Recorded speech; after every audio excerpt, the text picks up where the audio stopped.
కథ ప్రారంభంలో మనం ఒక నిర్మానుష్యమైన రహదారిపై ఒక కారును చూస్తాము. ఆ కారు చాలా అధ్వాన స్థితిలో ఉంది. ఎలాంటి ప్రమాదం నుంచైనా రక్షించడానికి దాని చుట్టూ అద్దాలకు బదులుగా బరువైన లోహపు గ్రిల్స్ ఉన్నాయి. దీన్ని బట్టి ఆ ప్రాంతంలో ఖచ్చితంగా ఏదో చాలా ప్రమాదకరమైన సంఘటన జరుగుతోందని తెలుస్తోంది. ఆ కారు ఒక గ్యాస్ స్టేషన్ వద్ద ఆగుతుంది మరియు చేతిలో తుపాకీ పట్టుకుని ఒక వ్యక్తి బయటకు వస్తాడు. ఈ వ్యక్తి పేరు థామస్. థామస్ మొదట గ్యాస్ స్టేషన్ దగ్గర ఉన్న ఒక ఇంట్లోకి వెళ్ళి ఏదైనా ప్రమాదం ఉందేమోనని ప్రతి మూలా వెతుకుతాడు. కానీ అతనికి లోపల ఎలాంటి ప్రమాదము అనిపించదు. కానీ అతను బయటకు వెళ్తుండగా దగ్గరలో ఉన్న రిఫ్రిజిరేటర్ తీవ్రంగా వణకడం మొదలవుతుంది మరియు దాని నుండి వింత శబ్దాలు రావడం ప్రారంభమవుతాయి. ఇది చూసి థామస్ భయపడతాడు. అతను రిఫ్రిజిరేటర్ తెరిచి చూడగా లోపల ఒక జాంబీ కనిపిస్తుంది. ఇది చూసి థామస్ వెంటనే ఒక కడ్డీని తీసుకుని రిఫ్రిజిరేటర్కు గట్టిగా తాళం వేస్తాడు. ఆ తర్వాత రిఫ్రిజిరేటర్ నుండి మరింత పెద్ద శబ్దాలు రావడం మొదలవుతాయి. అప్పుడు థామస్ ఒక గొలుసుతో రిఫ్రిజిరేటర్ను తన కారుకు కట్టివేస్తాడు. తర్వాత అతను తన కారును స్టార్ట్ చేసి రిఫ్రిజిరేటర్ను ఎండలోకి లాక్కెళ్తాడు. అప్పుడు థామస్ కారు దిగి రిఫ్రిజిరేటర్కు కొద్ది దూరంలో నిలబడి తన తుపాకీతో రిఫ్రిజిరేటర్ తాళాన్ని కాల్చి సరిగ్గా అదే సమయంలో రిఫ్రిజిరేటర్ నుండి ఒక జాంబీ బయటకు వచ్చింది. అది బయటకు రాగానే దాని శరీరంపై సూర్యరశ్మి పడింది. ఆ జాంబీ మంటల్లో కాలిపోతూ దాని నుండి పొగ వెలువడుతుండగా తీవ్రమైన బాధతో విలవిలలాడసాగింది. కొద్ది క్షణాల తర్వాత ఆ జాంబీ చంపబడింది. ఈ జాంబీలు సూర్యరశ్మిని తట్టుకోలేవని దీని ద్వారా స్పష్టమవుతోంది. సూర్యరశ్మి వాటి చర్మాన్ని కాల్చేస్తుంది. దీనివల్ల ఈ జాంబీలు పగలు నిద్రపోయి రాత్రిపూట వేటాడుతాయి. ఆ తర్వాత థామస్ తిరిగి తన కారులో బయలుదేరతాడు. కొద్దిసేపటికే అతను ఒక పట్టణానికి చేరుకుని ఆహారం కోసం వెతకడానికి ఒక పెద్ద ఇంట్లోకి ప్రవేశిస్తాడు. లోపలికి వెళ్ళగానే ఇంట్లోని సామాన్లన్నీ చెల్లాచెదురుగా పడి ఉండడం మనం చూస్తాం. ఆ తర్వాత థామస్ అత్యంత అప్రమత్తమై జాంబీల కోసం ఇంటిలోని ప్రతి మూల వెతుకుతాడు.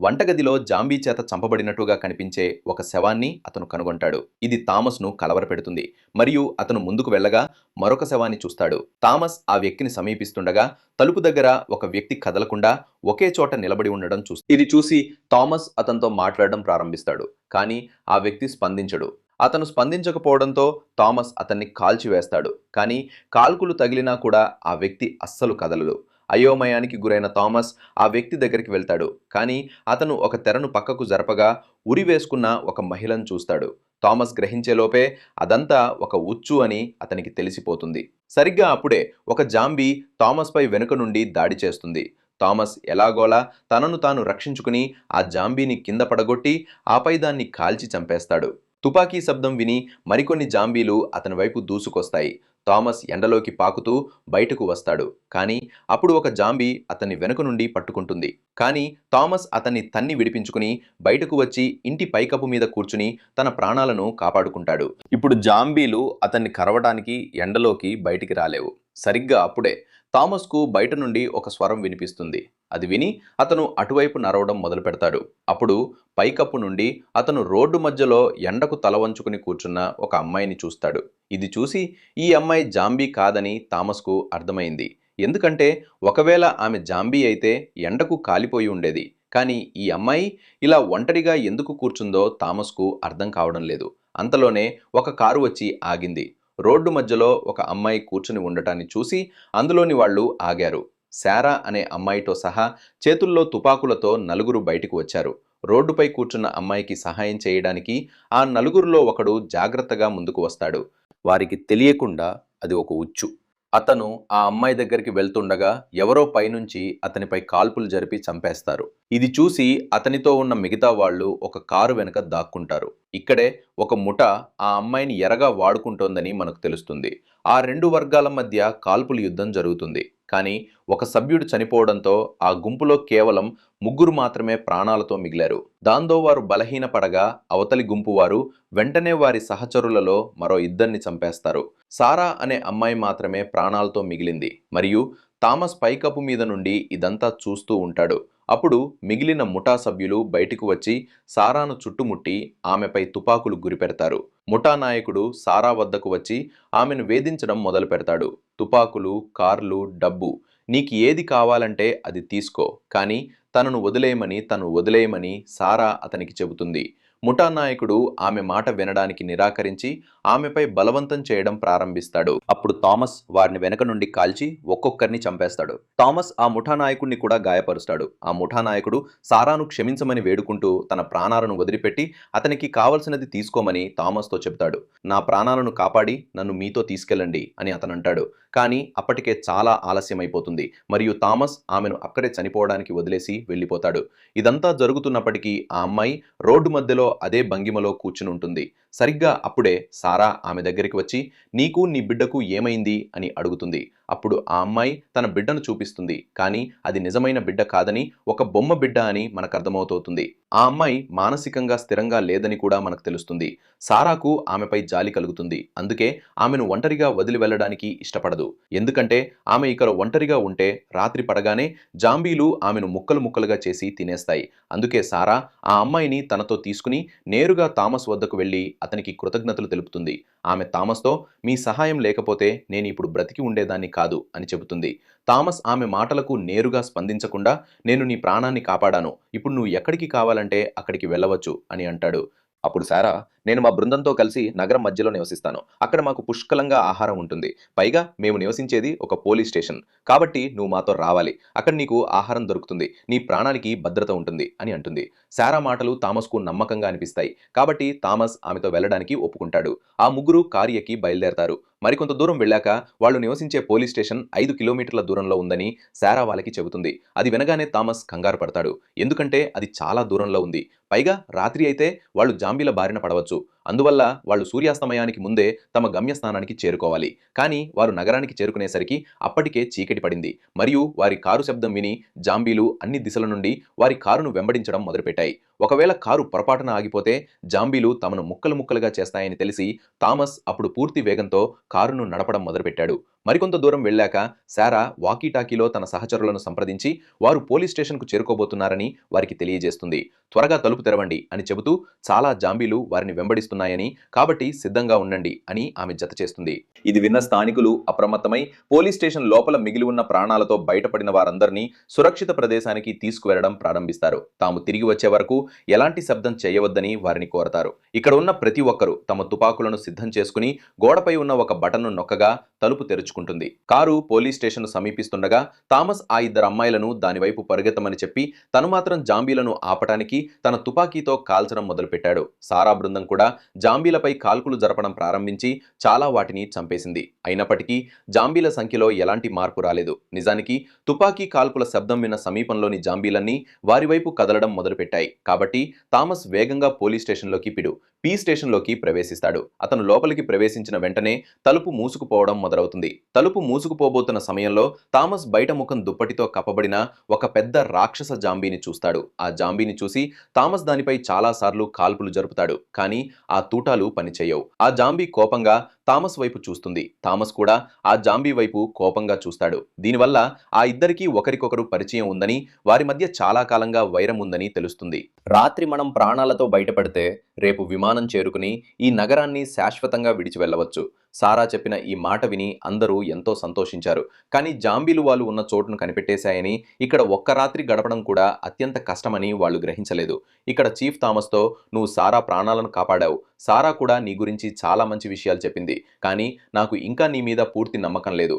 కాబట్టి నువ్వు ఈ రాత్రి ఇక్కడే ఉండొచ్చు. కానీ పడుకునే ముందు నీ తుపాకీ మాకిచ్చేయాలి. లేకపోతే నువ్వు వెళ్ళిపోవచ్చు అని అంటాడు. అయితే థామస్ తుపాకీని ఇవ్వడానికి నిరాకరిస్తాడు. కానీ అప్పుడు సారా అతని దగ్గరకు వచ్చి ఆ తుపాకీని వారికి ఇచ్చేయమని చెబుతుంది. నీకు నీ తుపాకీ రేపు ఉదయం దొరుకుతుంది. ఇప్పుడు థామస్ సారా మాటలకు ఒప్పుకుని తన తుపాకీని ఆ వ్యక్తులకు ఇచ్చేస్తాడు. ఆ తర్వాత చీఫ్ కొడుకు థామస్ను అతను పడుకునే చోటు చూపించడానికి తీసుకువెళ్లడం మొదలు పెడతాడు. దారిలో థామస్ సెల్స్లో బంధించబడిన చాలా మందిని చూస్తాడు. వాస్తవానికి వారు జాంబీల నుండి ప్రాణాలతో బయటపడిన వారు. ఇక్కడ చీఫ్ కొడుకు థామస్తో మా నాన్న మాటలను మనసుకు తీసుకోవద్దని చెబుతాడు. మా నాన్న చెడ్డవాడేమీ కాదు. మా సోదరులలో ఒకరిని ఇప్పటికే జాంబీలు చంపేశాయి. కాబట్టి ఇక్కడికి వచ్చిన ఒక కొత్త అపరిచితుడి వల్ల అందరి ప్రాణాలను ప్రమాదంలో పెట్టడం ఆయనకు ఇష్టం లేదు. ఇక్కడ థామస్ ముఖ్యుడి కొడుకుతో నేను బయట ఒక చాలా పెద్ద రాక్షస జాంబీని చూశానని, అది మిగతా జాంబీలన్నింటినీ నియంత్రిస్తోందని, ఆ జాంబీలన్నీ దానికి లోబడి ఉంటాయని చెప్తాడు. అప్పుడు ముఖ్యుడి కొడుకు అతనే ఆ జాంబీలన్నింటికీ నాయకుడని, చాలా తెలివైనవాడని, శక్తిమంతుడని చెప్తాడు. జాంబీలన్నీ అతనికి భయపడి అతని మాట వింటాయి. జాంబీల నాయకుడు ఇక్కడికి దగ్గరలోనే ఉన్న ఒక పెద్ద హోటల్ను స్వాధీనం చేసుకున్నాడు. వాళ్ళందరూ అక్కడే నివసిస్తున్నారు. వాళ్ళు పగలు నిద్రపోయి రాత్రి కాగానే వేటాడటానికి బయటకు వస్తారు. కానీ ఇప్పుడు మనం త్వరగా ఇక్కడ నుండి వెళ్ళిపోవాలి. ఎందుకంటే ఇంతకుముందు ఈ జనాలకు మనం ఎక్కడున్నామో తెలియదు. కానీ ఈ రోజు నువ్వు రావడం వల్ల ఆ జాంబీలకు మనం ఎక్కడున్నామో తెలిసిపోయింది. అందుకే అవి రేపు సాయంత్రం మనపై దాడి చేస్తాయి. ఆ తర్వాత ముఖ్య అధికారి కొడుకు థామస్ను ఒక గదిలో బంధించగా థామస్ నిద్రపోతాడు. రాత్రి థామస్కు తన భార్య కల వస్తుంది. అందులో ఆమె తన మరణానికి ప్రతీకారం తీర్చుకున్నావా అని అతన్ని అడుగుతుంది. థామస్ మేల్కొని చూసేసరికి తన పక్క గదిలో శారా ఉంటుంది. ఆమె చాలాసేపటి నుండి తనను గమనిస్తూ ఉంటుంది. మేము నిన్ను గదిలో బంధించాల్సి వచ్చింది, కానీ నీ భద్రత కోసమే అలా చేశాము అని చెబుతూ శారా క్షమాపణ చెబుతుంది. వారి మధ్య సంభాషణ జరుగుతుంది మరియు థామస్ చేతి మీద రాసి ఉన్న ఒక పేరును శారా చూస్తుంది. అది చూసి ఎవరు పేరు రాశారు అని శారా అడుగుతుంది. అప్పుడు థామస్ అది నా భార్య పేరు అని ఆమెకు చెప్తాడు. ఈ ప్రపంచంలో నా భార్య తప్ప నాకింకెవరూ లేరు. ఆ జాంబీ నాయకుడు ఆమెను కూడా చంపేశాడు. ఇప్పుడు ఆ జాంబీ నాయకుడిని చంపి నా భార్యకు ప్రతీకారం తీర్చుకునే వరకు నాకు విశ్రమ ఉండదు. ఇది విన్న శారా ఆ జాంబీ నాయకుడు చాలా ప్రమాదకరమైన వాడని, అతన్ని చంపడం అంత సులభం కాదని అంటుంది. అప్పుడు థామస్ ఆ జాంబీ నాయకుడిని ఎదుర్కొనే రోజు కోసం తను గత ఏడాదిగా ఎదురు చూస్తున్నానని చెప్తాడు. ఇక్కడ శారా థామస్తో ఇలా చెప్తుంది. రేపు మనం విమానంలో జాంబీలు ఎప్పటికీ రాలేని ఒక ప్రదేశానికి వెళ్తున్నాము. ఎందుకంటే అది ఎడారి మధ్యలో ఉంది. అందువల్ల ఒకవేళ జాంబీలు అక్కడికి రావడానికి ప్రయత్నిస్తే అవి ఎండకు కాలిపోతాయి. కాబట్టి రేపు నువ్వు మాతో రావాలనుకుంటే రావచ్చు అలా చెప్పి సారా వెళ్ళిపోతుంది. ఇప్పుడు ఆ గదిలో ఉన్న వారందరూ నిద్రపోతున్నారు. అయితే కాపలాదారులు బయట పహారా కాస్తున్నారు. అదే సమయంలో కంట్రోల్ రూమ్లో చీఫ్ కొడుకు సీసీటీవీ పనిచేయకపోవటాన్ని గమనిస్తాడు. కెమెరా అకస్మాత్తుగా ఎలా పాడైపోయిందో అర్థం కాక అతను అయోమయానికి గురవుతాడు. ఇక్కడ విధి నిర్వహణలో ఉన్న ఒక గార్డు ఒక వింత శబ్దాన్ని వింటాడు. అతను ఆ శబ్దాన్ని అనుసరిస్తూ వెళ్ళగా ఒక జాంబీ వెనుక నుండి అతనిపై దాడి చేసి చంపేస్తుంది. అతను అప్పుడు జాంబీ థామస్ సెల్ వైపు వెళ్ళి అక్కడ నిలబడి ఉన్న ఒక గార్డుపై దాడి చేస్తాడు. గార్డును చంపిన తర్వాత అతను జాంబీ థామస్ సెల్ వద్దకు వెళ్తాడు. అదృష్టవశాత్తు ఆ సెల్ తాళం వేసి ఉండడంతో అతను జాంబీ థామస్పై దాడి చేయకుండా అవతలి వైపుకు పారిపోగలుగుతాడు. ఈ అవకాశాన్ని చూసిన థామస్ ఒక పదునైన పిన్ను ఉపయోగించి తన సెల్ తాళాన్ని పగలగొట్టి తప్పించుకుంటాడు. జాంబీ మరో గార్డుపై దాడి చేసి అతని చెయ్యి కొరికేస్తుంది. జైలు మొత్తం గందరగోళంగా మారుతుంది. అందరూ ప్రాణభయంతో ఒక పెద్ద సెల్లో దాక్కుంటారు. కానీ అప్పుడు జాంబీ అక్కడికి వచ్చి సెల్ తలుపు తెరవడానికి ప్రయత్నిస్తుంది. ఇది చూసి సెల్లో ఉన్న అందరూ భయపడతారు. జాంబీ తలుపును బలవంతంగా తెరవబోతుండగా థామస్ అక్కడికి చేరుకుని జాంబీని తలపై కాల్చి ప్రాణాలతో మిగిలిన వారి ప్రాణాలను కాపాడతాడు. జాంబీ చనిపోవటాన్ని చూసి అందరూ ఊపిరి పీల్చుకుని రహస్యంగా థామస్కు కృతజ్ఞతలు తెలుపుకుంటారు. కొద్దిసేపటి తర్వాత కాపలాదారులు వచ్చి చూసేసరికి మేము రాకముందే థామస్ ఆ జాంబీని చంపేశాడు మరియు ముఖ్య అధికారి కూడా దీనికి సాక్షిగా ఉన్నాడు. అందరూ తమ తమ గదులకు వెళ్తుండగా మరో కాపలాదారుడు ఒక కాపలాదారుడి చేతి నుండి రక్తం కారడాన్ని గమనిస్తాడు. ఇది చూసి కాపలాదారులందరూ ఆ వ్యక్తికి దూరంగా నిలబడతారు. ఎందుకంటే జాంబీ కాటు వల్ల అతను ఏ క్షణంలోనైనా జాంబీగా మారిపోవచ్చు. కాబట్టి అందరూ ఆ కాపలాదారుని చంపాలని నిర్ణయించుకుంటారు మరియు వారు తనను చంపబోతున్నారని ఆ కాపలాదారుడు గ్రహిస్తాడు. అప్పుడు ఆ కాపలాదారుడు తన కొడుకుతో, నాయనా గదిలోకి వెళ్ళు, నేను కొన్ని పనుల మీద బయటికి వెళ్తున్నాను అని చెబుతాడు. ఇది విని కాపలాదారుడి భార్య ఏడుస్తూ తన కొడుకును తీసుకుని గదిలోకి వెళ్తుంది. అకస్మాత్తుగా ఆ కాపలాదారుడు జాంబీగా రూపాంతరం చెందడం ప్రారంభిస్తాడు మరియు అతను పూర్తిగా రూపాంతరం చెందకముందే ముఖ్య అధికారి అతన్ని కాల్చి చంపేస్తాడు. మరుసటి రోజు ఉదయం అందరూ అక్కడికి చేరుకున్నారు. ఎందుకంటే వారు ఈ రోజే బయలుదేరాలి. కానీ వారు గోడపై ఉన్న తలుపు బటన్ను నొక్కినప్పుడు అది తెరుచుకోకపోగా కనీసం కదల్లేదు. ఎవరో బయట నుండి దానికి తాళం వేసినట్లుగా ఉంది. వారు ప్రధాన ద్వారం నుండి బయటకు వచ్చి పోలీస్ స్టేషన్ యొక్క చిన్న ద్వారం గుండా నిష్క్రమిస్తారు. వారు అలా చేసిన వెంటనే జాంబీలు తమ వాహనాలతో ముందున్న రహదారిని అడ్డగించడంతో వారి కళ్ళు ఆశ్చర్యంతో తెరుచుకున్నాయి. దీనివల్ల వాళ్ళు కారులో తప్పించుకోలేకపోయారు. ఇప్పుడు వాళ్ళు ఆందోళన చెందుతూ తమ తదుపరి ప్రణాళిక గురించి ఆలోచించడం మొదలుపెట్టారు. చీఫ్, మనం త్వరగా స్పందించాలని, ఎందుకంటే చీకటి పడితే జాంబీలు మనపై దాడి చేసి మనమందరం చనిపోతామని చెప్పారు. తమ తదుపరి అడుగు ఏమిటో ఇక్కడున్న ఎవరికీ ఖచ్చితంగా తెలియడం లేదు. అప్పుడు థామస్, నా దగ్గర ఒక ప్రణాళిక ఉంది అన్నాడు. మనం జాంబీ నాయకుడిని చంపితే మన పని సులభం అవుతుంది. ఆ నాయకుడు చనిపోయిన తర్వాత మిగిలిన జాంబీలన్నీ తర్వాతి నాయకుడు అవ్వడానికి పోరాడటం మొదలుపెడతాయి. ఈ క్రమంలో అవి ఒకదానికొకటి చంపుకుని తాము కూడా చనిపోతాయి. లేకపోతే మనమే వాటిపై దాడి చేయాలి. అవి ప్రస్తుతం దగ్గరలోని ఒక హోటల్లో నిద్రపోతూ ఉండవచ్చు. మనం దొంగచాటుగా లోపలికి వెళ్ళి అక్కడ బాంబు పెడితే ఈ జాంబీలన్నింటినీ ఒక్క దెబ్బతో చంపేయవచ్చు. కానీ ఈ పని చాలా ప్రమాదకరమైనది. అందుకే టీం లీడర్ చీఫ్ నిరాకరిస్తాడు. అప్పుడు థామస్, ఈ జాంబీల నుండి మనం ఇంకెంతకాలం పారిపోగలం? అందుకే నేను వాళ్లను చంపబోతున్నాను. ఎవరైనా నాతో రావాలనుకుంటే సరే, లేకపోతే నేను ఒంటరిగా వెళ్తాను. నాకు కొన్ని బాంబులు, ఒక తుపాకీ ఇవ్వండి అంటాడు. థామస్ మాటలు విని చీఫ్ కొడుకు అతనితో పాటు రావడానికి అంగీకరించి, నేను కూడా మీతో వస్తాను అంటాడు. ఇక్కడ మరికొందరు థామస్తో వెళ్లడానికి అంగీకరించి విమానం 150 కిలోమీటర్ల దూరంలో ఉన్నందున సాయంత్రం లోపు దాన్ని చేరుకోలేమని తమ నాయకుడైన చీఫ్కు చెబుతారు. ఒకవేళ వారు జాంబీలతో పోరాడకుండా విమానం వైపు బయలుదేరితే మార్గ మధ్యంలోనే జాంబీలు వారిని చుట్టుముట్టి చంపేస్తాయి. కాబట్టి చనిపోవడం కన్నా ఈ జాంబీలతో పోరాడటానికి ప్రయత్నించడం మంచిది. మొత్తం బృందం చెప్పింది విన్న తర్వాత చీఫ్ అయిష్టంగానే థామస్తో ఏకీభవిస్తాడు. ఆ తర్వాత వారు సిద్ధమవడం ప్రారంభిస్తారు. సారా చీఫ్ కొడుకు దగ్గరకు వెళ్ళి, మనం థామస్ను నమ్మాలా? అతను తన పని పూర్తి చేసుకోవడానికి మనల్ని వాడుకుంటున్నాడని నాకు అనిపిస్తోంది అని అడుగుతుంది. అప్పుడు ముఖ్యుడు కొడుకు ఇలా అంటాడు, నువ్వే అతన్ని ఇక్కడికి తీసుకొచ్చావు. అతను వచ్చినప్పుడు నువ్వే అతనికి అండగా నిలిచావు. మరి ఇప్పుడు ఇలాంటి మాటలు ఎందుకు అంటున్నావు? అతను నీ ప్రాణాలను కాపాడాడు. నిన్న రాత్రి జాంబీలు ఇక్కడ దాడి చేసినప్పుడు థామస్ అందరి ప్రాణాలను కాపాడాడు. జాంబీలతో పోరాడాలన్న అతని ఆలోచన పూర్తిగా సరైనది. ఎందుకంటే మనం ఆ జాంబీలతో పోరాడి మన ప్రాణాలను పణంగా పెట్టకపోతే మనపై ఎప్పుడైనా దాడి జరగవచ్చు. మరియు ఇక్కడున్న పిల్లలు, వృద్ధులు మరియు ప్రాణాలతో మిగిలిన యువకులు అందరూ చంపబడవచ్చు. ఇప్పుడు వారు పూర్తిగా సిద్ధమై 3 బృందాలుగా ఏర్పడ్డారు. ఒక బృందం నివాసితులను చూసుకోవడానికి పోలీస్ స్టేషన్లోనే ఉండిపోయింది. రెండవ బృందం కొన్ని వాహనాలను వెతకడానికి బయలుదేరింది. తద్వారా జాంబీలను చంపిన తర్వాత వారందరూ వాటిలో ఎక్కి వెళ్ళిపోవచ్చు. చీఫ్ కొడుకైన థామస్ మరికొందరు సహచరులతో కూడిన 3వ బృందం జాంబీలతో పోరాడటానికి హోటల్ వైపు బయలుదేరుతుంది. కొంత సమయం తర్వాత వారు హోటల్కు చేరుకుని అత్యంత జాగ్రత్తతో ముందుకు సాగుతారు. హోటల్ మొత్తం చిమ్మ చీకటితో నిండి ఉండడంతో వారు టార్చ్ లైట్తో ప్రతి మూలా వెతకడం ప్రారంభిస్తారు. అప్పుడు వారికి ఒక గదిలోంచి వింతైన పళ్ళు కొరుకుతున్న శబ్దం వినిపిస్తుంది. అది విని వెంటనే తమ ఫ్లాష్ లైట్లను ఆన్ చేస్తారు. లోపల దృశ్యాన్ని చూడగా ఒక జాంబీ మనిషిని తింటూ ఉండటాన్ని వారు గమనిస్తారు. ఇప్పుడు ఆ జాంబీ కూడా వారిని చూస్తుంది. దాంతో వారు వెంటనే ఆ జాంబీని కాల్చి చంపేస్తారు. ఆ తర్వాత వారు మిగిలిన జాంబీలను వెతకటానికి మళ్లీ బయలుదేరి నడుస్తూ హోటల్ నేలమాళిగకు చేరుకున్నారు. అక్కడ 1-2 కాదు, లెక్కలేనన్ని జాంబీలు నిద్రిస్తుండడం చూసి వారు నివ్వెరపోయారు.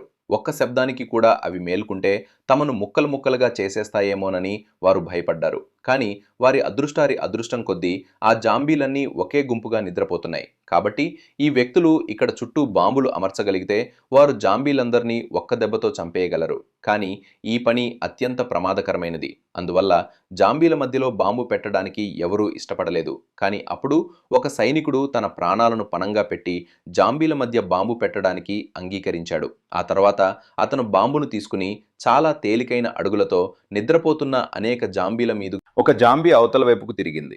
భయంతో కనీసం చిన్న కదలిక కూడా నిశ్చిత మరణానికి దారితీస్తుందని తెలిసి ఆ సైనికుడు అక్కడే గడ్డ కట్టుకుపోయి కదలకుండా ఉండిపోయాడు. చాలా సేపటి వరకు నిలబడిన తర్వాత ఆ జాంబీ గాఢ నిద్రలో ఉందని సైనికుడు గ్రహించాడు. అతను నెమ్మదిగా తన కాలు పైకి లేపి అవతల వైపుకు నడవడం ప్రారంభించాడు. దాడిలో మరికొన్ని జాంబీలను దాటుకుంటూ అవతల వైపుకు చేరుకున్నాడు. అవతల వైపుకు చేరుకున్నాక ఆ సైనికుడు ఆనందంతో ఉప్పొంగిపోయాడు. కానీ అతని ఆనందం ఎక్కువసేపు నిలవలేదు. ఎందుకంటే అతను బాంబును పేల్చబోతుండగా జాంబీల నాయకుడు అతని వెనుక నుండి వచ్చి మెడపై కరిచాడు. ఇది చూసిన థామస్ వెంటనే ఆ జాంబీల నాయకుడిని కాల్చాడు. అయితే ఆ జాంబీల నాయకుడు తప్పించుకోవడంతో ఆ తుపాకీ శబ్దానికి జాంబీలన్నీ మేల్కున్నాయి. జాంబీలు మేల్కొనడం చూసి వారు బాంబును అక్కడే వదిలేసి బయటకు పరిగెత్తుతారు. ఇప్పుడు జాంబీలన్నీ వారిని వెంబడించడం మొదలు పెడతాయి. అప్పుడు వారు నేలమాడిగలో ఉంచిన బాంబును పేల్చడంతో వారిలో చాలామంది చనిపోతారు. కానీ మిగిలిన జాంబీలు ఇంకా వారిని వెంబడించడం ప్రారంభిస్తాయి. ఈ తొక్కిసలాట్లో వారందరూ ఒకరికొకరు విడిపోతారు. ఇక్కడ థామస్ అనేక జాంబీలను చంపి పైకప్పు వైపు ఎక్కడం ప్రారంభిస్తాడు. ఇంతలో అతని సహచరుల్లో ఒకరు ఒక గదిలోకి వెళ్తాడు. అతను చాలా జాంబీలను కాల్చి చంపుతాడు. కానీ ఒక జాంబీ అతన్ని కరవడంతో అతను కూడా జాంబీగా మారిపోతాడు. ఆ తర్వాత మరికొన్ని జాంబీలు అతని వైపు రావడం మొదలు పెడతాయి. ఇది చూసిన ఆ సైనికుడు ఒక గ్రెనేడ్ను తీసుకుని జాంబీలు దగ్గరకు వస్తుండగానే దాన్ని పేల్చేస్తాడు. దాంతో అవన్నీ చనిపోతాయి. ఆ తర్వాత థామస్ మరియు చీఫ్ కొడుకు పైకప్పు వైపు పరిగెత్తుతాడు. కానీ పై అంతస్తులో పెద్ద సంఖ్యలో జాంబీలు వారిని వెంబడించడం మొదలు పెడతాయి. తమను తాము రక్షించుకుంటూ వారు చాలా జాంబీలను చంపి ఎలాగోలా పైకప్పు మీదకు చేరుకుంటారు. పైకప్పు మీదకు చేరుకోగానే వారిని వెంబడిస్తున్న జాంబీలన్నీ ఆగిపోతాయి. ఎందుకంటే అవి ఎండలో నిలబడి ఉన్నాయి. ఒకవేళ ముందుకు కదిలి ఉంటే కాలి బూడిదైపోయేవి. ఇక్కడ థామస్ కోపంగా వారి వైపు చూస్తున్న జాంబీల నాయకుడిని గమనిస్తాడు.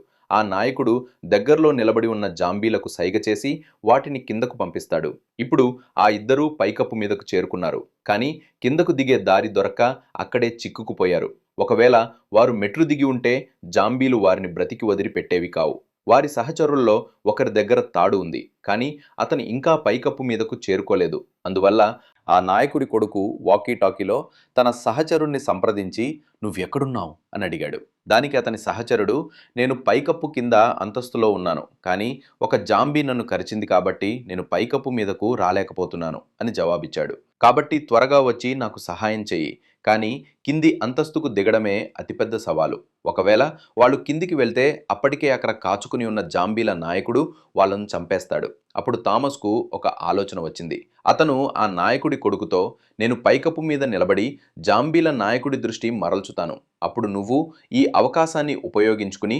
దొంగచాటుగా కిందకి దిగి నీ భాగస్వామి దగ్గర నుండి ఒక తాడు తీసుకురా" అని చెప్పాడు. కాబట్టి ముఖ్యుడి కొడుకు అతని దగ్గరికి వెళ్ళి అతని చేతిలోంచి తాడును మెల్లగా తీసుకోవడానికి ప్రయత్నిస్తాడు. కానీ అప్పుడు ముఖ్యుడు మేల్కొని అతని కొడుకుపై దాడి చేస్తాడు. కానీ అంతలోనే థామస్ అక్కడికి వచ్చి అతన్ని కాల్చి చంపి ముఖ్యుడి కొడుకును కాపాడతాడు. ఇద్దరూ తాడుతో పైకప్పు మీదకు తిరిగి వెళ్ళి దాన్ని వేగంగా విప్పి కిందకు దిగడానికి సిద్ధమవుతాడు. కానీ అప్పుడు ముఖ్యుడి కొడుకు తన చేతి నుండి రక్తం రావడం చూసి తనను ఒక జాంబీ కరిచిందని గ్రహిస్తాడు. థామస్ దీన్ని చూస్తాడు. చీఫస్ దీన్ని చెప్తాడు. చీఫ్ కొడుకే స్వయంగా థామస్తో తనను చంపమని, లేకపోతే తాను ప్రమాదకరంగా మారతానని చెప్తాడు. అయిష్టంగానే థామస్ చీఫ్ కొడుకును చంపుతాడు.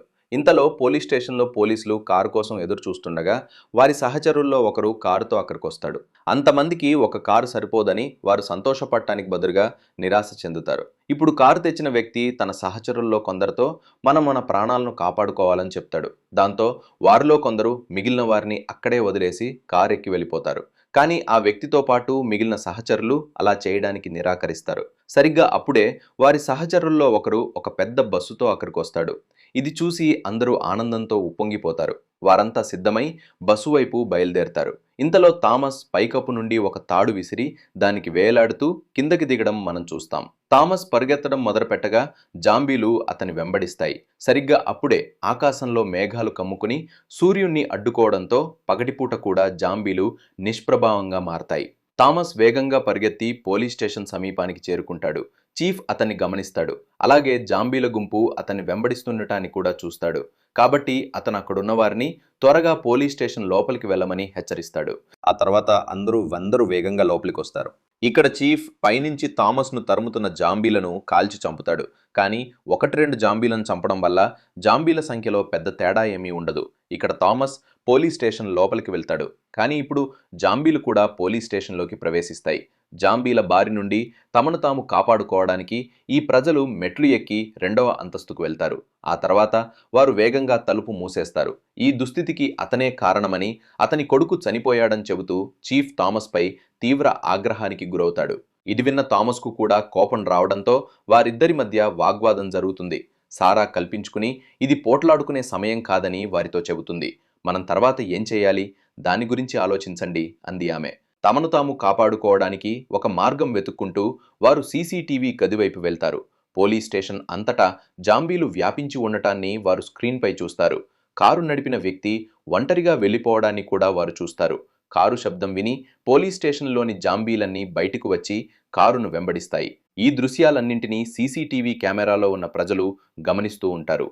జాంబీలన్నీ వెళ్ళిపోయిన తర్వాత థామస్కు ఒక ఆలోచన వస్తుంది. జాంబీలు కొద్దిసేపట్లో తిరిగి వస్తారని అతను అక్కడున్న వారికి చెప్తాడు. కాబట్టి త్వరగా వృద్ధులందరినీ, పిల్లలను, ప్రాణాలతో మిగిలిన వారిని బస్ ఎక్కించండి. మనం ఇక్కడ పోలీస్ స్టేషన్లో ఆ జాంబీలతో పోరాడదాం. ఇంతలో ఒక వ్యక్తి తన సహచరులందరినీ వెనుక వదిలి ఒంటరిగా కారు నడుపుకుంటూ రావడం మనం చూస్తాం. జాంబీలు చుట్టుముట్టి ఉండగా అతను వేగంగా డ్రైవ్ చేస్తున్నాడు. కొద్ది దూరం వెళ్ళాక ముందున్న రోడ్డు మూసుకుపోయింది. దాంతో అతను కారును వెనక్కి తిప్పడానికి ప్రయత్నిస్తాడు. కానీ అప్పటికే జాంబీలు అతని దగ్గరికి చేరుకుని అన్ని వైపుల నుండి చుట్టుముడతాయి. ఈ జాంబీలు తనను చంపేస్తాయని ఆ వ్యక్తి గ్రహిస్తాడు. అందుకే వాళ్ళ చేతిలో చంపబడకుండా ఉండేందుకు అతను తనను తాను కాల్చుకుంటాడు. ఇంతలో పోలీస్ స్టేషన్లో ఒక దృశ్యం కనిపిస్తుంది. జాంబీలు త్వరలో వస్తాయని తెలిసి అందరూ సిద్ధంగా ఉంటారు. కొద్దిసేపటి తర్వాత జాంబీల నాయకుడు పోలీస్ స్టేషన్కు చేరుకుని జాంబీలన్నింటినీ లోపలికి రమ్మని ఆజ్ఞాపిస్తాడు. లోపలికి రండి. ఆ ఆజ్ఞను అందుకున్న వెంటనే జాంబీలన్నీ వేగంగా లోపలికి కదలడం ప్రారంభిస్తాయి. ఇక్కడ అప్పటికే సిద్ధంగా ఉన్న ఈ వ్యక్తులు జాంబీలపై కాల్పులు జరపడం ప్రారంభిస్తారు. కానీ తూటాలు పనిచేయకపోవడంతో థామస్ ఒక బాంబు విసిరి వాటిలో చాలా వాటిని పేల్చేస్తాడు. ఇక్కడ ఒక అబ్బాయి, ఒక అమ్మాయి అనే ఇద్దరు బృంద సభ్యులు జాంబీలతో పోరాడుతున్నారు. కానీ అప్పుడు ఒక జాంబీ ఆ అమ్మాయిని లోపలికి లాగి చంపేస్తుంది.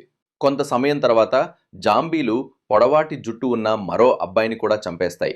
ఇప్పుడు మొత్తం స్టేషన్లో థామస్ మరియు చీఫ్ మాత్రమే ప్రాణాలతో మిగిలి ఉన్నారు. అప్పుడు జాంబీల నాయకుడే స్వయంగా థామస్ను ఎదుర్కోవడానికి వస్తాడు. దాంతో ఇద్దరి మధ్య భీకర పోరాటం జరుగుతుంది. కానీ జాంబీల నాయకుడి బలం ముందు థామస్ ఏమాత్రం సరిపోడు. దాంతో అతను థామస్ను అటూ ఇటూ విసిరేస్తాడు. థామస్ కొంత ధైర్యం కూడగట్టుకుని కత్తితో జాంబీల నాయకుడిని పొడుస్తాడు. కానీ ఆ కత్తి జాంబీల నాయకుడిపై ఎలాంటి ప్రభావం చూపినట్లు కనిపించదు. జాంబీల నాయకుడు చాలా శక్తిమంతుడని, అతనితో పోరాడటం వ్యర్థమని థామస్ గ్రహిస్తాడు. ఈ విధంగా అతన్ని చంపడం తన వల్ల ఎప్పటికీ కాదు. అందుకే థామస్ తెలివిగైగా పైకప్పు వైపు పరిగెడతాడు. జాంబీల నాయకుడు అతనిని వెంబడిస్తాడు. కొద్దిసేపటికే థామస్కు తన ముందు ఒక మెట్ల దారి కనిపిస్తుంటుంది. థామస్ వేగంగా మెట్లు ఎక్కి పైకి చేరుకుని తలుపు దగ్గర నిలబడ్డాడు. జాంబీ నాయకుడు అతన్ని పట్టుకోవడానికి వెంటనే థామస్ వెనుక వచ్చాడు. అతను థామస్ను చేరుకోగానే థామస్ తలుపు తెరిచి ఆ జాంబీ నాయకుడిని ఎండలోకి విసిరేశాడు. ఎండ తగలగానే ఆ జాంబీ నాయకుడు మండిపోవడం మొదలుపెట్టాడు. తన శరీరం నుండి పొగ దట్టంగా కమ్ముకోవడం మొదలైంది. చివరకు అతను తీవ్రమైన బాధతో చనిపోయాడు. ఇప్పుడు జాంబీల నాయకుడు చనిపోయిన తర్వాత థామస్ పైకప్పు అంచు నుండి కిందకి చూడగా ఒక బస్సు ఆగి ఉండటం, అందులో నుండి ప్రజలు దిగడం కనిపిస్తుంది. ఇది చూసి థామస్ చాలా సంతోషించి వారిని కలవడానికి కిందకి దిగుతాడు. సారా అతని దగ్గరికి వచ్చి ధన్యవాదాలు చెబుతుంది. వారిద్దరి మధ్య సంభాషణ మొదలవుతుంది. వారి సంభాషణ ద్వారా వారు ఒకరినొకరు ఇష్టపడడం మొదలుపెట్టారని మనకు తెలుస్తుంది. దీంతో కథ ముగుస్తుంది. మీకు ఈ వీడియో నచ్చినట్లయితే దయచేసి మా ఛానల్కు సబ్స్క్రైబ్ చేసి వీడియోను లైక్ చేయండి.